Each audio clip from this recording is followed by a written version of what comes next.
And I like to remind people that before we had the conveniences that we do today, we really did go through periods of time when we were not able to have access to food, or we were eating twigs and berries, and maybe occasionally able to have a kill and maybe get some meat.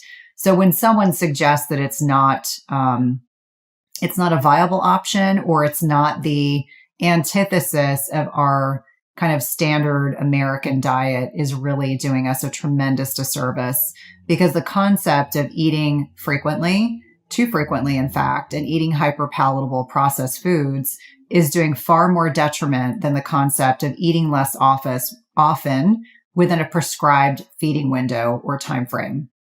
Well, let's continue on that trend you started to open up there and talk about what intermittent fasting is. If somebody is totally new to this practice, what does it mean? It really means eating less often. And I always suggest that sometimes we make it far more complicated than it needs to be. And for a lot of people, the stepping off point is going from dinner the night before until breakfast the following day. And that means not eating snacks or food after dinner time, and then sleeping in a fasted state and waking up and maybe not eating within the first hour of waking. And you've already done 13 or 14 hours fasted. And I think the new continuum needs to be, or the new recommendation needs to be, at a minimum, all adults should should give themselves 12 hours of digestive rest, meaning that there's at least 12 hours a day. Maybe it's from 6 p.m. to 6 a.m. or 7 p.m. to 7 a.m., but to allow our bodies to really get optimized, because the meal frequency piece, what we've been taught about, breakfast is the most important meal of the day, that we need to stoke our metabolism, in air quotes, that we need to have snacks and mini meals throughout the day, is really at the root for a great deal of the health and metabolic health issues that we're seeing right now. For somebody brand new to this, the thought of skipping breakfast can be quite terrifying. Talk about how over time the body evolves and how to go about making the process more gentle and set the person up for success. Absolutely. And I'm all about being very transparent that a lot of this is very bio-individual. So if someone is frightened or fearful, I don't want them to be.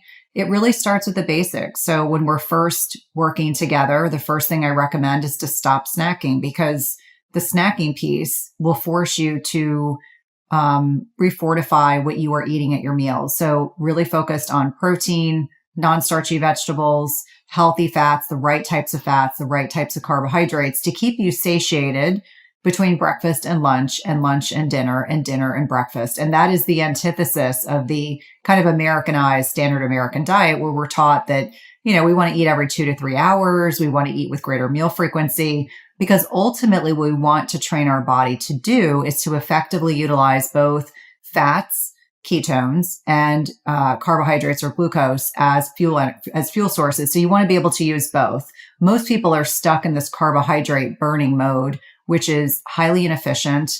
And you can generally tell the people that are, stuck in this carbohydrate driven, glucose driven paradigm, because they struggle to lose weight. They get hangry if they're not able to get food when they get hungry. They have energy slumps. They aren't able to get through their day. They may, in fact, get very sleepy after meals. That is not normal, but that is the norm for most Americans. And what I want people to work towards is that as we are eating less frequently, and ultimately as we burn through our sugar and get into the fat stores for energy, you're going to have improved mental clarity. You're going to have lowered insulin levels. You're going to become much more metabolically efficient. And metabolic efficiency or metabolic flexibility is what all of us should aspire to be. When I worked in cardiology as a nurse practitioner, and I would see certain combinations of labs that were abnormal, like high triglycerides, low HDL, which is the heart healthy cholesterol, high blood pressure. We would see, abnormal lipid levels and, abnormal fasting glucose and certainly fasting insulin, a large waist circumference. Those are signs that your body is becoming less metabolically efficient. But as I stated earlier, the other signs that you can look for to talk about metabolic flexibility is, do you fall asleep after eating a meal? I'm not just talking about Thanksgiving. I'm saying in general, do you get tired? Do you not have enough energy an hour or two after eating? Or do you get hungry in between meals? Because that can also be a sign that you're either not as metabolically flexible as you need to be, or you're just putting your meals together in a really non-advantageous way. So from my perspective, a lot of the training that I do when someone is, quote unquote, dipping their toe in the pond of fasting is removing the snacking, moving on to teaching people not to eat after dinner, then kind of moving on to restructuring your meals. And this is critically important. Everything starts with what we put in our mouths. So, you're not going to maximize your gains with fasting if you're still eating McDonald's 3 times a day. So I always encourage people to be moving towards a more nutrient dense, less processed diet. And that's a lot of the training that I do, that, when you start eating more nutrient dense foods, you're going to be full. You're going to hit those satiety cues. You're not going to be looking for ice cream and cookies and more servings of processed carbs. You're going to feel satiated, push the plate away, and feel comfortable and confident that your next meal will be, several hours later, 4 to 5 hours later, or perhaps the following day.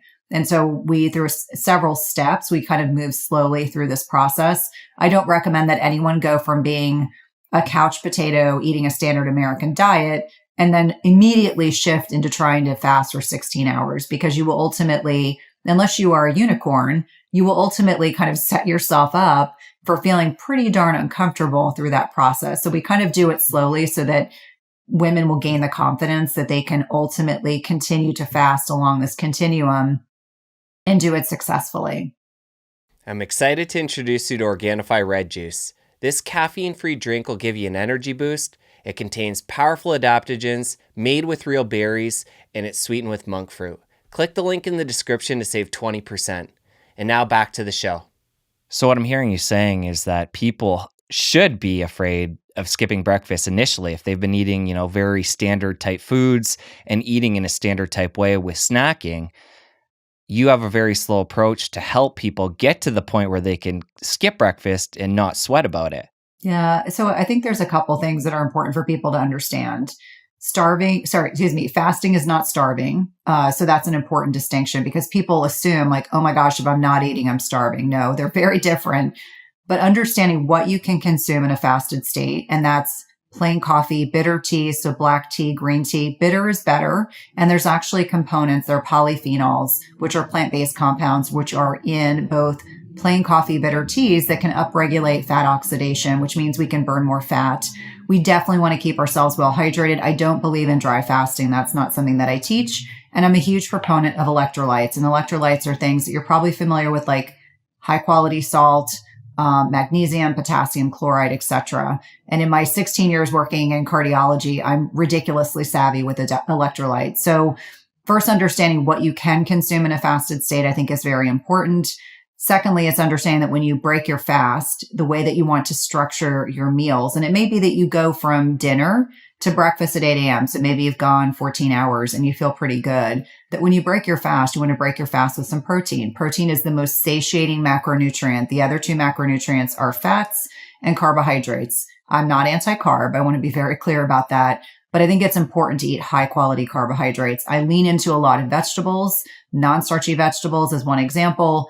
I like healthy fats. So if you're sitting down to have a piece of salmon or a ribeye, you have plenty of healthy fats already incorporated in that protein. You don't need to then add a cup of nuts and 5 pats of butter on your vegetables. So I think that's an important distinction. If you're having a lean protein, like a piece of chicken breast or turkey, or maybe you're having a piece of cod, you can absolutely add some healthy fats into your diet. So it's always protein and fat when you eat, or protein and carbohydrates. You never, ever, ever have carbs by themselves. You get the most impact on your blood sugar and insulin levels when you have carbs by themselves. And so protein and fats will help buffer some of that impact. So I think it's critically important just to understand that restructuring your meals is going to be very, very important to help with satiety. And that's something that we've been conditioned as a society to eat heart-healthy grains and lots of carbs. And I'll be the first person to say that it's the processed carbs more often than not. And the inflammatory seed oils is another example that have really gotten us into trouble. And so if you kind of use that formulation of going from dinner to breakfast without eating, breaking your fast, which you can break your fast at any point, but breaking your fast in the morning with protein and fat, or protein and carbs. And we don't have to make it complicated. It could be bacon and eggs. It could be an avocado with some leftovers from the night before. You really don't have to make it complicated. But because we've been conditioned to have essentially dessert for breakfast, those muffins, the cereals, the Pop-Tarts, sugar sweetened yogurts, things like that, that becomes problematic because those habits can be challenging to break. But I can assure you that once you get to a point when your body's much more metabolically efficient, eating in this manner is going to guarantee you that you're going to get some really fantastic results. If you enjoyed that clip, press here for the full episode. I'll see you over there. On a lot of levels, I'm truly grateful because intermittent fasting gave me back my life. Like I say all the time, I feel more energetic than I did 15 years ago.